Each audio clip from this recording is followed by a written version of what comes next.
Hello student, education 24 में आपका स्वागत है। आज की इस वीडियो में आपको बीए फर्स्ट ईयर के फर्स्ट सेमेस्टर में आपका जो सब्जेक्ट है संस्कृत, उसके अंदर कौन कौन से क्वेश्चन आने वाले हैं, इस वीडियो के अंदर मैं आपको आने वाले क्वेश्चन के बारे में बताऊंगा। सो आप इस वीडियो को ध्यान से देखिएगा ताकि आपको आने वाले क्वेश्चन के बारे में अच्छे से पता चल सके। और जो भी स्टूडेंट बीए फर्स्ट ईयर के अंदर है, जिनका फर्स्ट सेमेस्टर का एग्जाम होने वाला है, वो लोग कमेंट करके जरूर बताएं कि नेक्स्ट क्वेश्चन पेपर उनको किस सब्जेक्ट के ऊपर चाहिए, ताकि आपके कमेंट के अनुसार मैं आपको क्वेश्चन पेपर दे सकूँ। तो आइए बिना किसी देरी के हम लोग शुरू करते हैं और संस्कृत के अंदर जो भी क्वेश्चन आने वाले हैं उन आने वाले क्वेश्चन के बारे में जानते हैं। तो यहाँ पे सबसे पहले हम लोग लघु उत्तरीय प्रश्नों के बारे में जानेंगे। तो लघु उत्तरीय प्रश्नों में पहले प्रश्न की बात की जाए तो यहाँ पे आपका पहला प्रश्न दिया हुआ है, वैदिक दर्शन पर संक्षिप्त प्रकाश डालिए।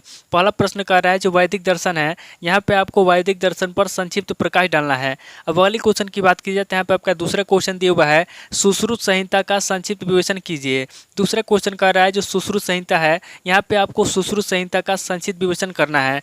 अब अगली क्वेश्चन की बात की जाए तो यहाँ पे आपका तीसरा क्वेश्चन दिया हुआ है, रामायण का महत्व लिखिए। तीसरा क्वेश्चन कह रहा है जो रामायण है, यहाँ पे आपको बताना है कि रामायण का क्या महत्व है, यानी कि आपको रामायण का महत्व बताना है। अब अगले क्वेश्चन की बात की जाए तो यहाँ पे आपका चौथा क्वेश्चन दिया हुआ है, कालिदास की शैली की 3 विशेषताएं लिखिए। चौथा क्वेश्चन कह रहा है जो कालिदास की शैली है, यहाँ पे आपको कालिदास की शैली की 3 विशेषता लिखना है। अब अगले क्वेश्चन की बात की जाए तो यहाँ पे आपका पांचवा क्वेश्चन दिया हुआ है, दुर्योधन की शासन पद्धति बताइए।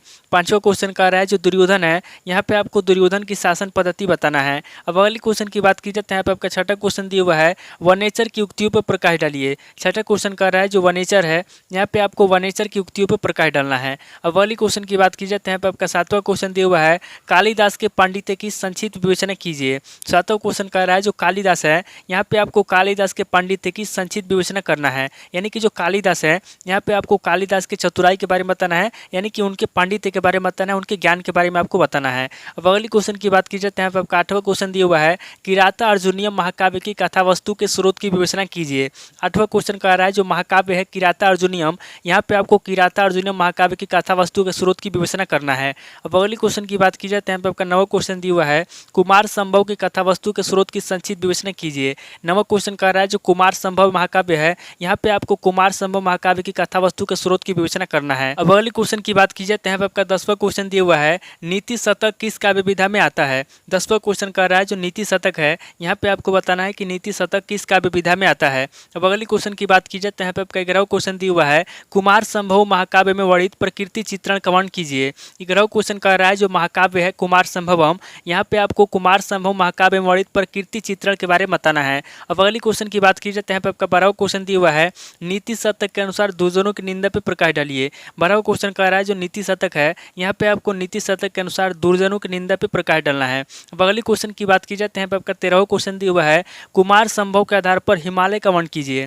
13वां क्वेश्चन कह रहा है जो हिमालय है, यहाँ पे आपको कुमार संभव के आधार पर हिमालय के बारे में बताना है, यानी कि हिमालय का वर्णन करना है। अब अगली क्वेश्चन की बात की जाए तो यहाँ पे आपका 14वां क्वेश्चन दिया हुआ है, भारवी की भाषा सौष्ठव पर टिप्पणी लिखिए। 14वां क्वेश्चन कह रहा है जो भारवी है, यहाँ पे आपको भारवी की भाषा सौष्ठव पर टिप्पणी लिखना है। तो टोटल आपके 14 क्वेश्चन हो गए जब से लघु उत्तरीय प्रश्न पे पूछे जाएंगे। अब आगे हम लोग दीर्घ उत्तरीय प्रश्नों के बारे में जानेंगे। तो यहाँ पे दीर्घ उत्तरीय प्रश्नों में पहले प्रश्न की बात की जाए तो यहाँ पे आपका पहला प्रश्न दिया हुआ है, गणित शास्त्र के उद्भव विकास का संक्षेप में वर्णन कीजिए। पहला प्रश्न कह रहा है जो गणित शास्त्र है, यहाँ पे आपको गणित शास्त्र के उद्भव के बारे में बताना है और गणित शास्त्र के विकास का संक्षेप में वर्णन करना है। अब अगली क्वेश्चन की बात की जाए तो यहाँ पे आपका दूसरा क्वेश्चन दिया हुआ है, ज्योतिष शास्त्र किसे कहते हैं, ज्योतिष शास्त्र के उद्भव एवं विकास पे प्रकाश डालिए। दूसरा क्वेश्चन कह रहा है कि ज्योतिष शास्त्र किसे कहते हैं, यहाँ पे आपको सबसे पहले ज्योतिष शास्त्र के बारे में बताना है, उसके बाद आगे आपको ज्योतिष शास्त्र के उद्भव विकास पे प्रकाश डालना है। अब अगली क्वेश्चन की बात की जाए तो यहाँ पे आपका तीसरा क्वेश्चन दिया हुआ है, आदि कवि वाल्मीकि पर संक्षिप्त टिप्पणी लिखिए। तीसरा क्वेश्चन कह रहा है जो आदि कवि वाल्मीकि है,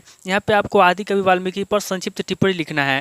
अब अगली क्वेश्चन की बात की जाए तो यहाँ पे आपका चौथा क्वेश्चन दिया हुआ है, माघ के जीवन और कृतित्व पे प्रकाश डालिए। चौथा क्वेश्चन कह रहा है जो माघ है, यहाँ पे आपको माघ के जीवन के बारे में बताना है और माघ के कृतित्व पे प्रकाश डालना है। अब अगली क्वेश्चन की बात की जाए तो यहाँ पे आपका पांचवा क्वेश्चन दिया हुआ है, पाणिनि के जीवन वृत्त एवं कृतित्व पे प्रकाश डालिए। पांचवा क्वेश्चन कह रहा है जो पाणिनि है, यहाँ पे आपको पाणिनि के जीवन वृत्त के बारे में बताना है और पाणिनि के कृतित्व पे प्रकाश डालना है। अब अगली क्वेश्चन की बात की जाए तो यहाँ पे आपका छठा क्वेश्चन दिया हुआ है, द्रौपदी का चरित्रगत विशेषताओं का वर्णन कीजिए। छठा क्वेश्चन कह रहा है जो द्रौपदी का चरित्र है, यहाँ पे आपको द्रौपदी के चरित्र के बारे में बताना है, उसकी विशेषता बताना है। अब अगली क्वेश्चन की बात की जाए तो यहाँ पे आपका सातवां क्वेश्चन दिया हुआ है, दुर्योधन की शासन पद्धति का वर्णन कीजिए। सातवां क्वेश्चन कह रहा है जो दुर्योधन की शासन पद्धति है, यहाँ पे आपको दुर्योधन की शासन पद्धति के बारे में बताना है।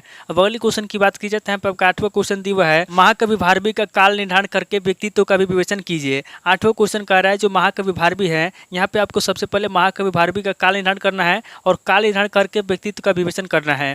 अब अगली क्वेश्चन की बात की जाए तो यहाँ पे आपका 9वां क्वेश्चन दिया हुआ है किराता अर्जुनियम के प्रथम स्वर का सारांश लिखिए। 9वां क्वेश्चन कह रहा है जो किराता अर्जुनियम है, यहाँ पे आपको किराता अर्जुनियम महाकाव्य के प्रथम स्वर के बारे में बताना है, यानी कि किराता अर्जुनियम महाकाव्य के प्रथम स्वर का सारांश लिखना है। अब अगली क्वेश्चन की बात की जाए तो यहाँ पे आपका 10वां क्वेश्चन दिया हुआ है कालिदास के प्रकृति चित्रण के विवेचन कीजिए। 10वां क्वेश्चन कह रहा है जो कालिदास के प्रकृति चित्रण है, यहाँ पे आपको कालिदास के प्रकृति चित्रण के बारे में बताना है। अब अगली क्वेश्चन की बात की जाए तो यहाँ पे आपका 11वां क्वेश्चन दिया हुआ है कुमार संभव के काव्य सौंदर्य की सविस्तार विवेचना कीजिए। 11वां क्वेश्चन कह रहा है जो कुमार संभव है, यहाँ पे आपको कुमार संभव के काव्य सौंदर्य की विस्तार पूर्वक विवेचना करना है। अब अगली क्वेश्चन की बात की जाए तो यहाँ पे आपका 12वां क्वेश्चन दिया हुआ है और दीर्घ उत्तरीय प्रश्न का लास्ट क्वेश्चन दिया हुआ है संक्षेप में नीति शतक का मूल्यांकन कीजिए। 12वां क्वेश्चन कह रहा है जो नीति शतक है, यहाँ पे आपको संक्षेप में नीति शतक का मूल्यांकन करना है, यानी कि संक्षेप में आपको नीति शतक के बारे में बताना है। तो टोटल आपके 12 क्वेश्चन हो गए जो आपसे दीर्घ उत्तरीय प्रश्न में पूछे जाएंगे। तो इस वीडियो के अंदर मैंने आपको लघु उत्तरीय प्रश्न और दीर्घ उत्तरीय प्रश्न दोनों तरह के प्रश्नों के बारे में बता दिया। आप इन दोनों तरह के प्रश्नों को नोट कर लीजिए और किसी किताब से या सीरीज से मिलाकर के याद कर लीजिए। तो दोस्तों आज इस वीडियो को मैं ही पे स्किप करता हूँ, मिलता हूँ आपसे नेक्स्ट वीडियो में। अगर आपको वीडियो अच्छा लगा तो वीडियो को लाइक कीजिए, शेयर कीजिए और कमेंट करके बताइए कि आपको नेक्स्ट वीडियो किस टॉपिक के ऊपर चाहिए। थैंक यू दोस्तों।